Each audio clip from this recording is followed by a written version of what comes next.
esse vídeo é a última parte sobre fisiologia respiratória. Bom, precisamos entender sobre a regulação da ventilação. Então, a partir de alguns estímulos, vai haver uma regulação no sistema nervoso central sobre os processos de respiração. Iniciando, as emoções e o controle voluntário, eles vão estar associados aos centros encefálicos superiores e, consequentemente, ativa o sistema límbico, né, das emoções. E este vai ativar o bulbo e a ponte, que é onde ocorre o centro integrador desse controle da ventilação corporal. O dióxido de carbono também tem um papel importante, uma vez que ele é um estímulo químico que ativa quimiorreceptores bulbares. E, além do dióxido de carbono, o oxigênio e o pH também ativam quimiorreceptores carótidos e aórticos, onde nesses quimiorreceptores vão levar a neurônios sensoriais aferentes a se comunicar com o centro integrador, que se localiza no bulbo e na ponte, centros superiores. Então, a resposta eferente, vai estar relacionado a neurônios motores somáticos, ou seja, neurônios que vão se comunicar com o músculo esquelético, tanto no processo de inspiração como no processo de expiração. Relacionando a inspiração, esses neurônios motores vão se conectar, né, através das junções neuromusculares nos músculos do escaleno e no músculo esternocleidomastoide, além dos músculos intercostais externos e no diafragma, promovendo, então, o processo de inspiração. Já na expiração, vai estar associado à comunicação com os músculos intercostais internos e os músculos abdominais.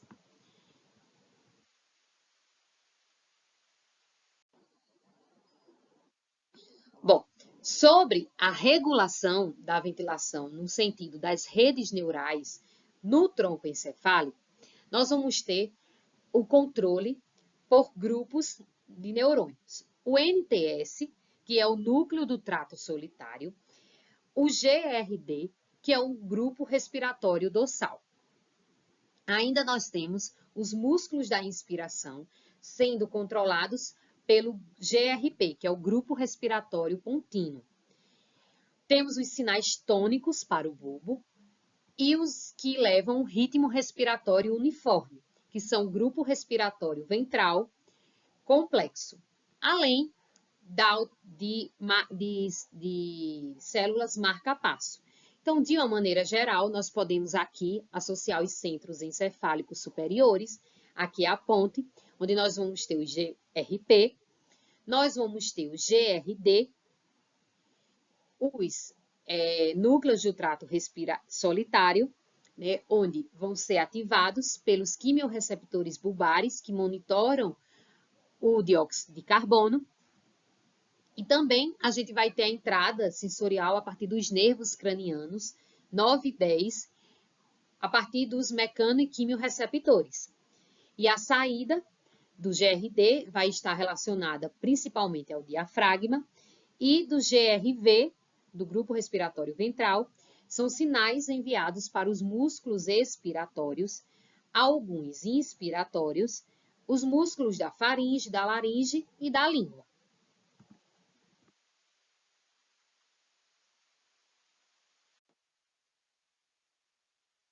Bom, e sobre a influência dos dióxido de carbono, oxigênio e o pH na ventilação. Estes são sinais químicos que vão ativar quimiorreceptores periféricos. Então, aqui no análise, nós temos um vaso sanguíneo, onde apresenta uma pressão de oxigênio baixa. Essa pressão de oxigênio baixa, ela vai, então, estar relacionada aos canais de potássio que estão fechados. Quando ocorre essa situação, aqui nós temos uma célula glomal do glomo carótido. Então, o que nós temos observando nessa figura? as células dos corpos carotídeos respondem à pressão de oxigênio abaixo de 60 milímetros de mercúrio. Então, lembrem que a pressão do vaso sanguíneo geralmente é 100 milímetros de mercúrio. Os sensores de oxigênio no corpo carotídeo liberam os neurotransmissores quando a pressão de oxigênio diminui. Mas para liberar, o que é que acontece?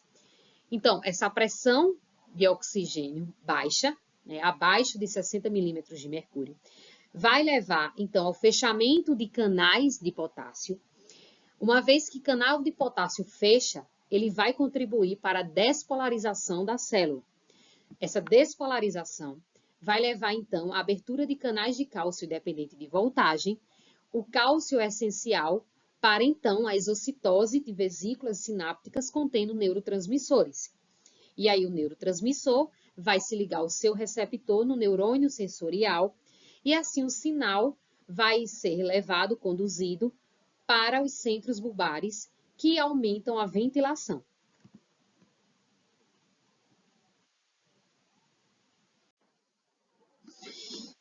Bom, e os quimiorreceptores centrais, eles monitoram o dióxido de carbono no líquido cérebro-espinal. E os quimiorreceptores carotídeos e aórticos monitoram os níveis de dióxido de carbono, oxigênio e próton de hidrogênio periféricos. Então, como é que acontece essa regulação? Vamos analisar. Nessa figura nós temos alguns estímulos. O principal estímulo é o aumento da pressão de dióxido de carbono no plasma. Então, no capilar encefálico, a gente tem aqui a barreira hematoencefálica. Quando ocorre o aumento da pressão de dióxido de carbono nesse capilar, nós vamos ter, então, no líquido cérebro-espinal, a formação do ácido carbônico e, consequentemente, do próton de hidrogênio do bicarbonato, através da anidrase carbônica. O próton de hidrogênio, ele vai, então, se ligar, ele é um sinal químico que se liga ao quimiorreceptor central, lá no bulbo, no encéfalo.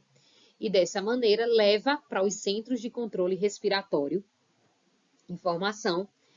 E como resposta tecidual, ocorre o aumento da ventilação. Falando agora na periferia, o aumento da pressão de dióxido de carbono no plasma está diretamente também relacionado, aumentou o dióxido de carbono, vai ter logo o aumento pela anidrase da formação de próton de hidrogênio no plasma e bicarbonato.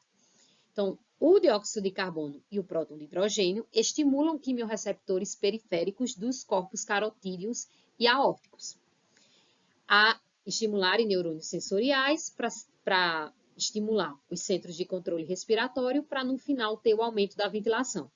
E, por fim, a diminuição da pressão de oxigênio plasmática, menor que 60 milímetros de mercúrio, também estimulam esses quimiorreceptores. Então, o aumento da ventilação vai proporcionar o quê?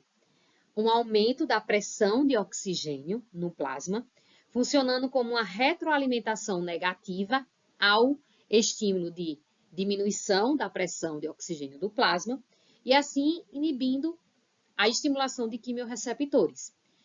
E a diminuição da pressão de gás carbônico, de dióxido de carbono no plasma, que vai ser uma retroalimentação ao estímulo central periférico de aumento da pressão do dióxido de carbono.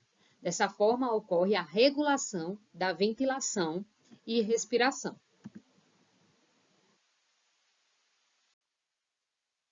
Então, de uma maneira geral, a compensação respiratória ela pode vir pela acidose metabólica. Como acontece?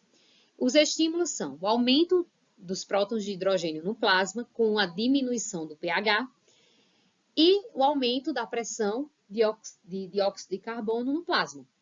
Ambos são sinais químicos que vão ativar quimiorreceptores. O próton de hidrogênio, com a diminuição do pH, ativa os quimiorreceptores carotídeos e aórticos e o dióxido de carbono, quimiorreceptores centrais. Onde? No central, ele vai interferir nos interneurônios e no periférico o neurônio sensorial. Ambos levam a informação para os centros de controle respiratório no bulbo, que vai levar ao aumento dos potenciais de ação nos neurônios motores somáticos. E isso vai ativar os músculos da ventilação.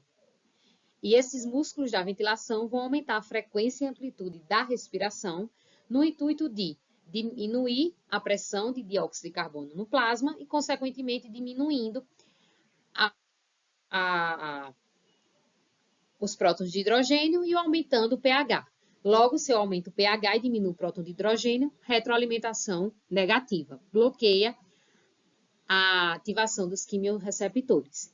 E se eu tenho um aumento, uma diminuição na pressão de dióxido de carbono no plasma, logo eu vou ter, né, uma inibição da ativação dos quimiorreceptores centrais. Dessa forma, se faz uma compensação dessa acidose metabólica pela diminuição do pH e aumento dos prótons de hidrogênio. Bom, finalizamos agora a série Fisiologia Respiratória.